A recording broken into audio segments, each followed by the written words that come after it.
Please find your lavender insert in your order of service for the responsive reading. You don't like responsive reading. Responsive reading runs contrary to everything you believe in as a Unitarian Universalist. Because instead of formulating your own thoughts and opinions in your own unique way, you simply repeat words that I have chosen for you.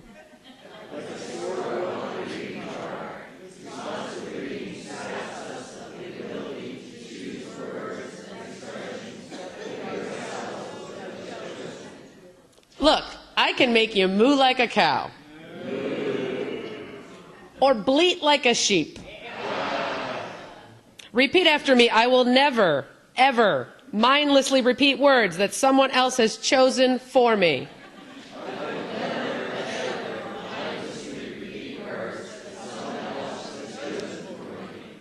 And I will always take charge of my thoughts by formulating them in my own unique way.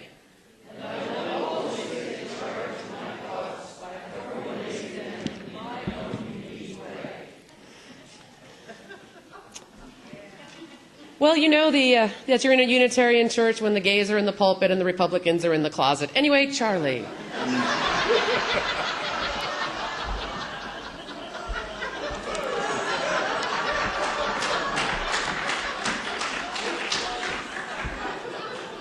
Okay.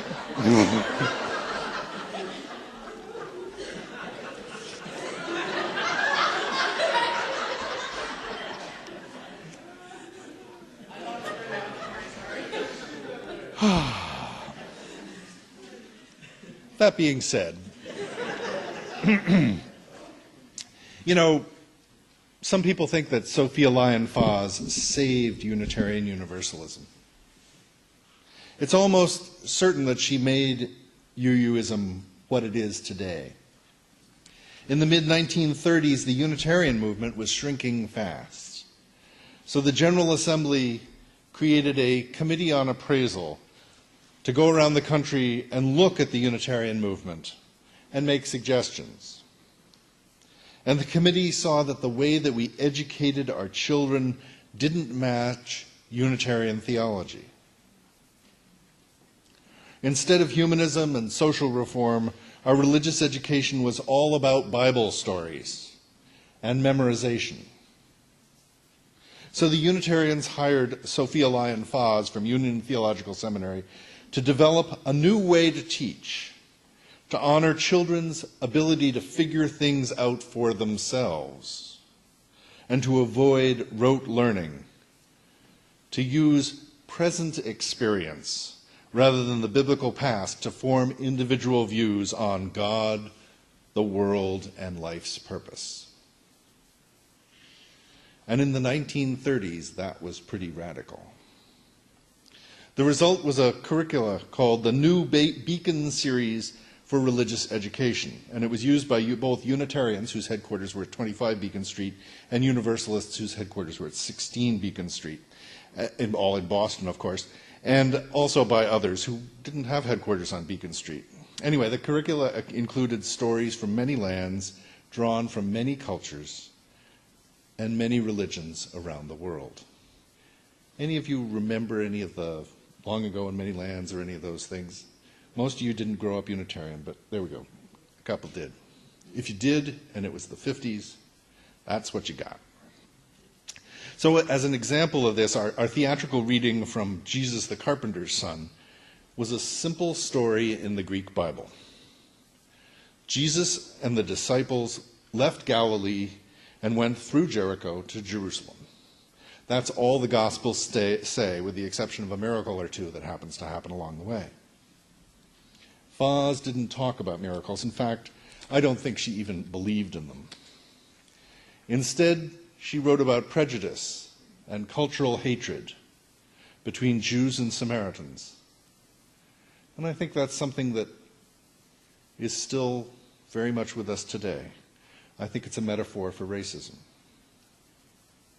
Fahs illustrated a learning experience, starting with the disciples making fun of the other, making fun of the Samaritans, and a discussion of the differences between the two cultures.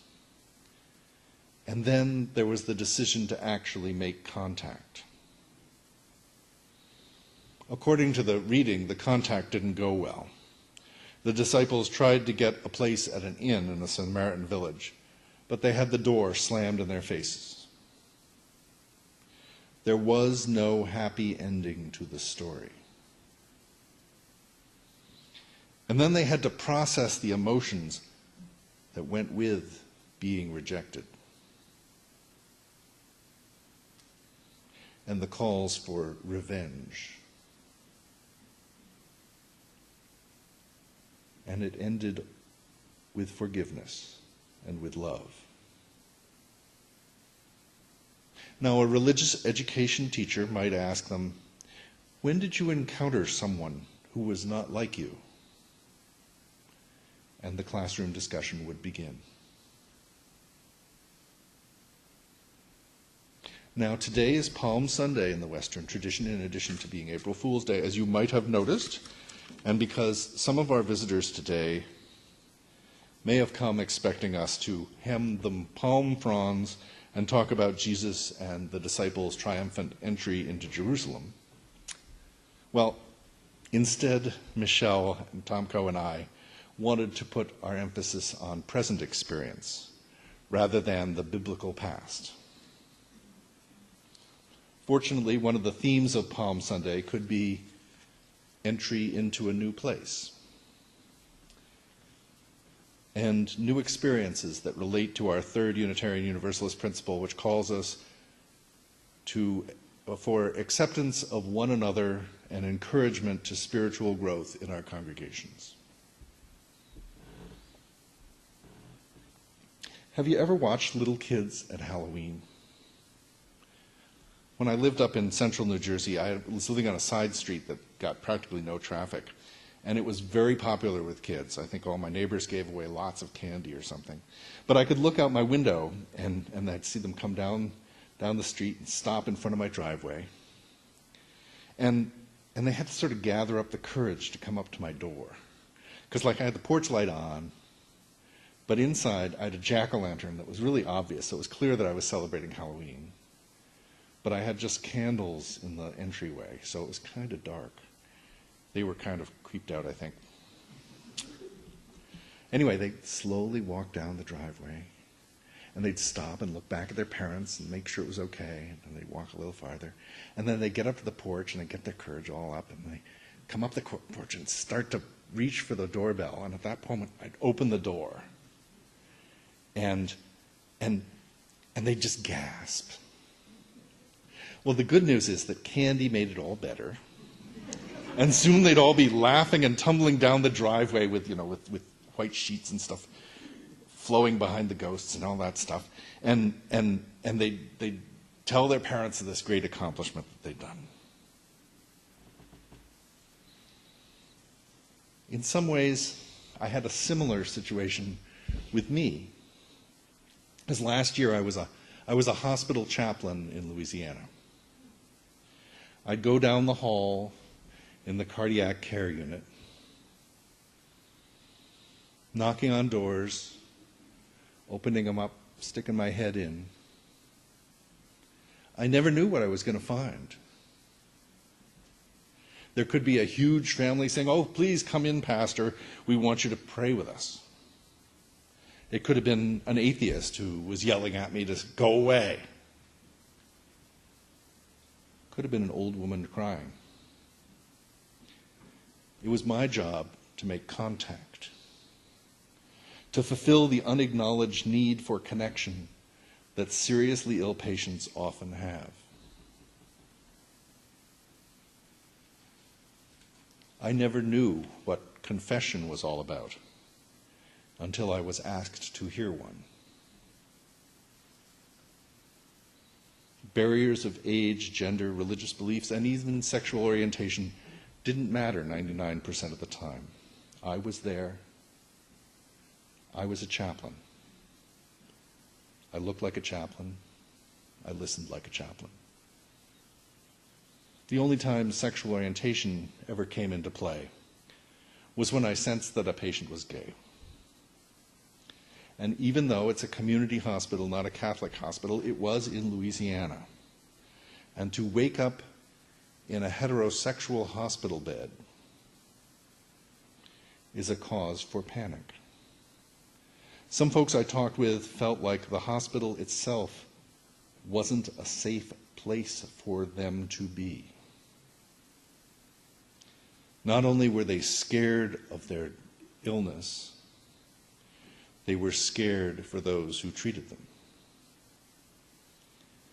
And it was hard because I couldn't completely trust the hospital either. But I could be their ally, reminding doctors to actually consult the person designated in durable power of attorney, to make clear that the existence of the paperwork was in the patient's chart and visible. And on some of the units, I knew that there were gay or lesbian nurses who were out to the group, and they were vocal about equal treatment too. And at least for the nursing staff in those units, I knew that because they knew and respected somebody who was gay, the nurses were going to be fair. But how could the patients know that they'd be respected? How would they know that they'd be treated fairly? How could they know that they'd be safe?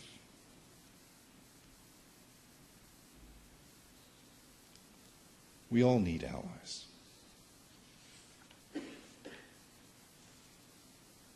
Coming into a church for a first time is an incredibly scary thing to do. I don't know whether any of you know this, but it is. It was for me, sure. What will happen? Will I stand out? Am I welcome? When I was in my 20s, I did a lot of traveling for work. When I could, I'd drop in on the local Unitarian Universalist church on Sunday morning. Now, the best welcome I ever received was in Silicon Valley in San Jose, California, where the moment I sat down, a woman came over to me and apologized in advance. It seemed the entire soprano section of the choir was away at the women's retreat that weekend, and so singing was not going to be as good as it usually is. Then she asked if I had any questions, and I didn't. But she said, "I'll be sure to say hi to you in the coffee hour." I felt like that morning I had an ally in the building. The worst was a congregation where members crowded around the coffee pot, so I couldn't get a cup. Thinking about myself here. Then I did talk with one of them, and she talked about her grandchildren and which college they were going to. She wasn't asking about me, nor talking about the sermon or the music, or even about herself. And I imagine that if I didn't have a college degree, I would have really felt uncomfortable. As it was, I felt that I was too young for Unitarian Universalism. Such a contrast between those two first times in a church. Now, I suspect that the intentions of members in the second congregation were as good as the first, but the impact on me was radically different. Some of you might remember that a few months ago I did a sermon about fish and frog, using that as a metaphor for differences in culture, sexual orientation, or gender identity. As I was preparing for that sermon, Michelle Tomko and I had a conversation. She wanted to have an opportunity to talk practically about welcoming gay, lesbian, bisexual, and transgender visitors, where I wanted to do more teaching by analogy.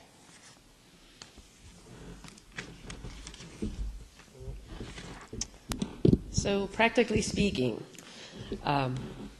now, although we're attempting to bring in some LGBT material today, I'm not up here to tell you some poignant coming out tale or anything. but rather to offer some practical advice based on my experiences here and how they made me feel.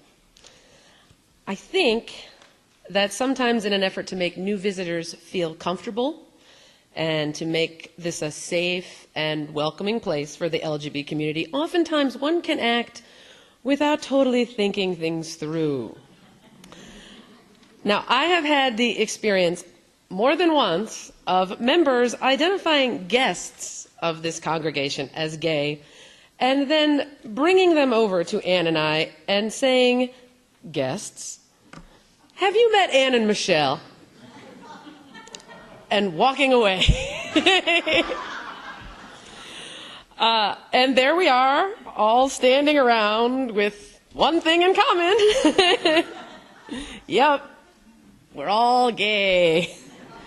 And they're really nice to us here. I nervously think to myself, does this upset me? Not really. You know, it doesn't come from a place of malice. And if this lifestyle has taught me anything, it is to always look at intention. And intention here is to make the newcomer feel as they have come to the right place, that there are others like them here. But what if we took that extra minute to get to know these people and found out more than just the obvious? Look past the dockers and penny loafers people. Maybe they are potters, and you took them over to meet Prim or Marie Taylor, or that they're gardeners, and you introduced them to Jesse Connor, who's teaching on Tuesday. Don't forget we announced that. Or Monday. Just shout things out. That's fine. We didn't plan this for weeks or anything. Just shout out. Or maybe that they sing. We need tenors. Get them to join the choir and bring them over to Barbara Miller. Actually, the second time this happened, I went up to one of our members and asked who I could talk to about this gently. And that person did a spit take and then apologized for laughing. But she said she was just so embarrassed because she knew she had done the same thing as well. And I don't want to single anyone out, Barbara Miller. But, you know, we've all done something at one time or another without thinking our actions totally through. As we've all heard James Boswell's quote, "Hell is paved with good intentions." So one of our leaders makes the mistake. I guess we're all allowed to. Another experience I had is when fellow members came up to me after my hiatus that I had last summer and said, "You're going to love the new minister. He's gay." More than once, people, more than once. Not Barbara, she didn't do this, no. Now, this lesson teaches itself, if you can imagine inserting the word black with the word gay. You wouldn't do that. You shouldn't do that. If you don't know, you shouldn't do that. You shouldn't do that. You wouldn't walk up to Stephanie and say, "You're going to love our new member, she's black." You wouldn't do that. But again, we're back to intention. As most of you know, Ann and I play a lot of poker in Atlantic City. And there we've learned many life lessons. But one is about intention. Because many times I'll run into one of the regular curmudgeons with the American flag hat that says "love it or leave it" on the front. And whenever Ann isn't with me, inevitably they say, "Hey, where's your pal today?" Or your friend there is a good poker player. How's she doing? Now, these men are from a completely different generation, and okay, they don't have the vocabulary to properly address my partner. Is that important? To some people, it is. But what the most important thing to me is that they ask about her. And, you know, Ann and I have kind of learned a lesson about just living well and being nice to everybody. And I think when you singularly relate with these people, they return the same kindness and respect that you show to them. Thank you, Ann. Obviously, Ann is responsible for the quiet part of our quiet living well. So I guess the point I'm trying to make is that we should all just take a second to think about how, gay or straight, how very little our sexual orientation plays into our decisions making throughout any given day. Yeah, let's stay up here. I imagine that the first question that we asked folks when they came in the door was, Christian, atheist, or Buddhist? And then we steered them into one of three groups that was huddled someplace in the sanctuary. It would be as arbitrary as, for example, if we asked, right-handed or left-handed? And then we had all the left-handed folks sit over on the side. Which actually reminds me of an April Fool's joke. Burger King came out about 14 years ago with a full-page advertisement in USA Today. They announced that there would be, from now on, they would be making left-handed Whoppers. And the way that they did this is so that if you held it with your left hand, the stuff wouldn't dribble on you or something like that. Anyway, they were going to rotate the condiments 180 degrees in order to make that happen. And, you know, of course, Whoppers are round and everything. It didn't really make any difference. But the amazing thing was the next day, left-handed people came in and asked for the left-handed Whoppers. And then folks in the drive-thru said things like, make sure I don't get one of those left-handed Whoppers. It's amazing. Okay. You know, speaking of sameness, I've changed my mind. I do want to share a coming-out tale. It's the story of a young girl who sits her parents down and says, Mom, Dad, I'm in love. And I've got some good news and some bad news. The good news is she's a doctor.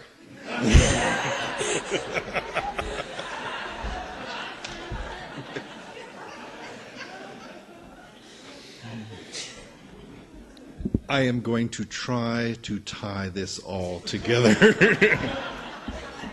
But first I'd like to argue that impact is also important, especially for newcomers. If we interact with them in a way that feels insulting, we don't get a second chance. They're out the door and telling their friends about those nutty Unitarian Universalists. And just like I'd probably never go back to that UU congregation with the inaccessible coffee pot, hint, hint, coffee coming, and folks who grabbed out their grandchildren, you only get one shot, then poof, they're gone. So let's end with a short quote from St. Francis de Sales.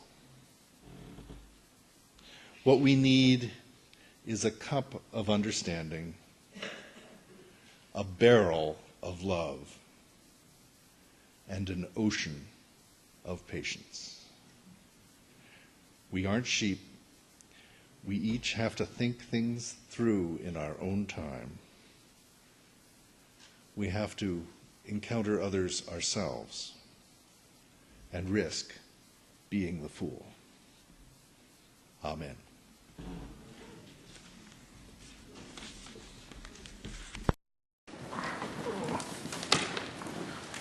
Let's rise in body or spirit and sing our closing song, There's More Love Somewhere, number 95. More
end is to make a beginning. The end is where we start from. We shall not cease from exploration, and the end of all our exploring will be to arrive where we started and know the place for the first time.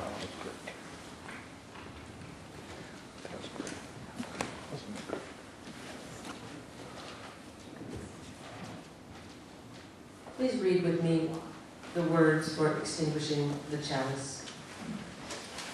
We extinguish this flame, not the light of truth, the warmth of community, or the fire of commitment. These we carry in our hearts until we are together again.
And have not yet made your pledge of support for the 2012-2013 year, we hope that you will do so today.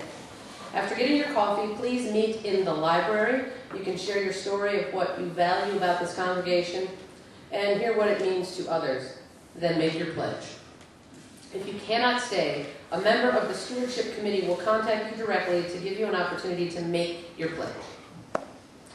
If you plan to join Pastor Charlie for the field trip to the African American Heritage Museum of Southern New Jersey next Saturday, please sign up after service today. Please show orange sign up sheet. We'll be at the back of the hall. Also, Pastor Charlie wanted me to ask you to not hold him responsible for anything that I've said.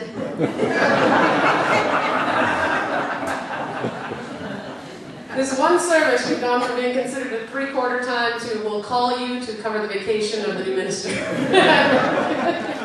Poor guy. He meant well.